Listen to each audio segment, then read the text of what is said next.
ஆண்டியாய் நின்றவேல் முருகா, உன்னை தரிசித்தால் நாங்களும் ஆண்டியா. பழனி முருகனை ஆண்டி கோலத்தில் தரிசிக்க சிலர் தயக்கம் காட்டி வருகிறார்கள். எதனால் இந்த பயம் என்றால், பழனி முருகனை ராஜ அலங்காரத்தில் தரிசிக்கவே பக்தர்கள் பெரும்பாலும் விரும்புகின்றனர். ஆண்டி கோலத்தில் பழனி முருகனை தரிசித்தால் நாமும் ஆண்டியாகி விடுவோமோ என்ற மூட நம்பிக்கை பக்தர்களிடம் உண்டு.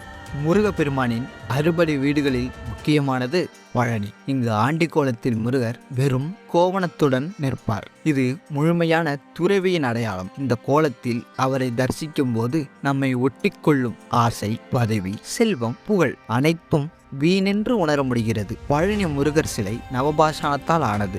இதன் கதிர்வீச்சு மற்றும் திரவிய சக்தி ஒரு தனி மந்திரமாகவே உள்ளது. திங்கட்கிழமையில் மலையேறி ஆண்டி கோலம் முருகனை தரிசித்தால் நம் வாழ்க்கையில் உள்ள தடைகள் விலகும், மனதிற்கு தெளிவும் கிடைக்கும். முருகப்பெருமானின் 2 கோலங்களும் முக்கியமானவை. ஒருபுறம் ராஜா அலங்காரம், நீ ராஜாவாக இருப்பாய் என்று கூறுகிறது.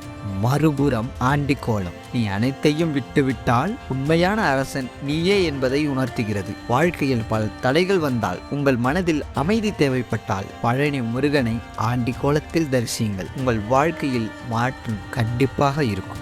ஆகவே பழனி முருகனை எந்த கோலத்தில் தரிசித்தாலும் நமக்கு நற்பலன்கள் கிடைக்கும். ஆண்டி கோலத்தில் தரிசிப்பது ஒரு அபூர்வ அனுபவம். அடுத்த முறையாவது நீங்கள் பழனிக்கு சென்றால் ஆண்டி கோலத்தில் முருகனை தரிசிக்க தயங்காதீர்கள்.